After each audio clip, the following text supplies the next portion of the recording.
Hey guys, what's up? Welcome back to today's episode of Intuitive Angling, and thank you very much for swinging by and checking out today's video. And we're going to be talking about the topic that I do never want to hear. I never want to hear another comment from you guys that livescope is just another tool. It ain't. It's not just another tool. And I just got done with the BFL tournament at Table Rock yesterday, and I'm going to explain to you why it's not just another tool in today's video. Also, guys, big thank you out there for everybody that's been using my Tackle Warehouse link and the Solar Bat links we put in the description. You guys have been really helping out to support the channel. Also, I'd like to invite everybody that hadn't to hit that subscribe button to the channel if you guys don't want to miss any videos. So much appreciated with that. But anyway, guys, before we get started in today's video, I'm dragging this morning. Yesterday, I got up at a little after 4 o'clock, and I drove down to Table Rock for the BFL tournament, which is about a 35-mile drive from my house here in Springfield, and fished all day long in 20-degree weather. You know how that saps your energy. And then Kim had made reservations with some friends of ours to go out to dinner last night at 6 o'clock. So I weighed in at 4, made it back to the restaurant after I weighed in, drove back right at 6 o'clock, changed clothes in the truck, and we wound up staying at the restaurant until midnight with our friends last night. So I was beat, tired, so I didn't get up till like 9 this morning, so I'm looking a little sleepy this morning. But anyway, guys, today's video, what I want to talk about is I get this anytime I do a livescope video, I hear in the comments, "Oh, Randy, it's just another tool. Get with the times, Grandpa. You're going to get left behind. Just retire if you don't want to keep up with technology." I get all this, but the main one I get is that people say livescope is just another tool. Guys, it's not just another tool, and I'm going to explain to you why that is. Yesterday, we had a tournament on Table Rock Lake, and we had crappy conditions. It was post front. It was 20 degrees in the morning. The wind was blowing 15 or 20 out of the north. Skies cleared out. Typical post front day. And the spotlighters whacked them. I mean, they whacked them like it didn't even, the weather didn't even make any difference. Alabama rig, Demiki rig, all that type of stuff. And of course, I wound up catching a limit that weighed 10, 11, just fishing, like real bass fishing is. And the point I want to make with this, guys, is this was another tournament, one with livescope, as every tournament is. And when the things I want to talk about is when you start seeing the 100 complete total domination in winning tournaments like we're seeing right now, like we saw yesterday with the BFL, like we're seeing in every tournament out there, with one piece of technology or one tool, that ain't just another tool anymore. It's not. And here's what I want to do. I want to draw an analogy to it. Let's talk about football a little bit. Okay, now let's say, football bass fishing used to have traditions prior to forward-facing sonar. Football has traditions. Most sports have traditions that they have a baseline for how their competition is required, equipment-wise to be used in that competition.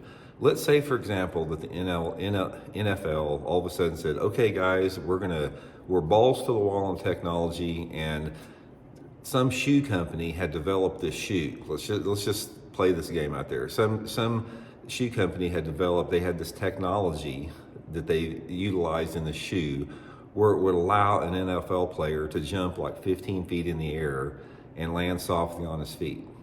And all of a sudden now, when Patrick Mahomes is, he's goal to goal and he needs to, get 5 yards, he just puts on his, high-tech shoes and he jumps over the offensive and defensive line into the end zone.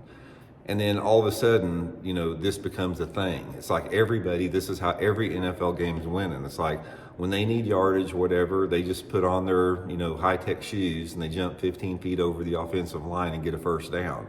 And every football game is won with this. It's like there's no more of this traditional football where, there's a handoff to the running back and all this type of stuff. Everybody that's got these high-tech shoes that can bounce over the line, that is how games are won. Every football game is now won with these shoes that allow you to bounce over the offensive and defensive line. But these shoes say they cost $20 million.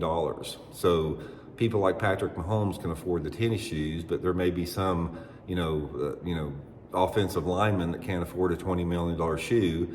So therefore, he has to play with the old traditional ways.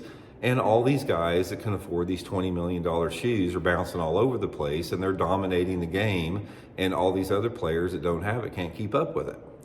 Now, you tell me that that's just another piece of equipment, because it's the same thing. It's like right now you have every freaking tournament, coast to coast. I don't care if it's in what month of the year it's in, forward-facing sonar. If it wouldn't have been for my forward-facing sonar, I wouldn't have won this tournament. I saw every fish that I caught in this tournament on my forward-facing sonar.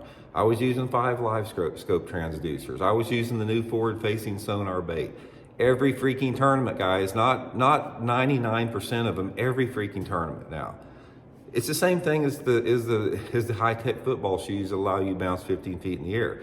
You tell me the difference in that. When you have a tool, which people call forward-facing sonar tool, you have a tool or a piece of equipment that has completely dominated and completely taken over and completely changed the game. What other sport would allow that? There isn't another sport that will allow that.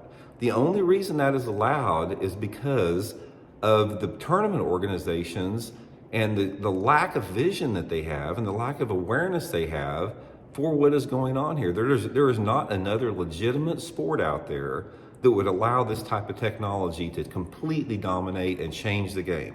It has changed the game, guys. Make no mistake about it. And it gets more and more every year. I see it every single month. It becomes more of a factor as the technology increases, the awareness of the product increases, the usage of the product increases, everything out there. It ain't just another tool anymore. It's like saying a thermonuclear bomb is the same as using a musket. That's not another weapon out there. It's the same with forward-facing sonar. And I venture to say, if it would have been a tournament, like 20 years ago at Table Rock, before the Alabama rig, before the forward-facing sonar, everybody would have struggled. Everybody would have struggled. And here's my theory on this, because you guys have heard me talk about how I think the lakes are going downhill. Here's the theory that I have on it, and I figured it out yesterday at Table Rock, because, every person that I know that did not use livescope yesterday, which wasn't very many of them at all, they struggle to catch fish. Every single person out there, including myself. I did get a limit that weighed 10, 11, but I know the lake like the back of my hands too, so there's a little bit difference there. But the thing about that is if it would have been a normal tournament, 20 years ago prior to this technology, it probably would have taken 13 or 14 pounds to win that tournament yesterday. Guys, I think it took 15 pounds just to make a check out there. And people are saying, it's like, oh, Randy, the lakes are great. I've always been saying about how tough the lakes are, and everybody's saying, oh, look at the weights that it took at Table Rock Lake. Well, Table Rock Lake's fine. It ain't fine, guys, because here's my theory on what happens with it. I think that there's two different populations of fish that live in the lake. You have fish that spend the majority of their life offshore out in open water. I knew this back in the 1970s, guys. Dudes out there, the old guys were trolling with their V-bottom boats with 9 horsepowers with hellbenders and 60 foot of water at Table Rock in 1970, and they were catching bass. I knew that most of the bass lived out in open water, and that was okay. That's where they need that sanctuary out there. But here's what happened. Bass fishing, the two populations of bass fishing, the 50% or more, probably 75% that live out offshore all year long, and there's 25% of the bass population that live relatively shallow all year long. When I'm talking about shallow, they're living in, say, less than 15 foot of water, and they're suspending shallow, or they use that water from the bank down to 15 or 20 feet for most of their lifetime. Those fish out there have been caught out. The impact of overfishing and tournaments and all that type of stuff, I think it has drastically reduced the amount of population of fish, the resident fish that live shallow all year long. It's made a huge impact on it.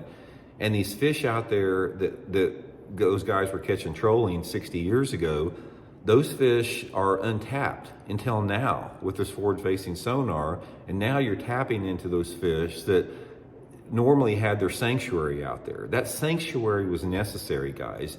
Don't ever think that there's not a plan or a reason around that, how bass have evolved to live offshore to escape the fishing pressure. Those fish needed to be out there undisturbed, unmolested, and alone out there, because that is what provides the brood stock for the rest of the lake out there. And now, since we're targeting those fish, that's why you see tournaments like Table Rock yesterday, where we had crap weather conditions, yet they still smoked them in the tournament, because the forward-facing sonar cheater box has allowed them to go out there in the middle of the lake and find these untapped schools of fish. And now this is going to be it, guys. This is the new reality until tournament directors do the right thing and grow a pair and stop allowing these electronic companies to remove their backbones, because that's what they've done. All the electronic companies in this country have effectively removed the backbone of the tournament organizations that make the rules, because they don't want to lose the big, sponsorship dollars from them. That is the reality of the situation.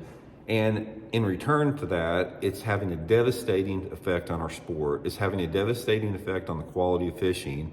It's having a devastating effect on the norms and the tradition and the heritage of our sport. So anyway, you guys tell me right now, you tell me why can't Patrick Mahomes use those pair of tennis shoes that cost $20 million that allow him to hop over the offensive and defensive line to make a touchdown every tournament?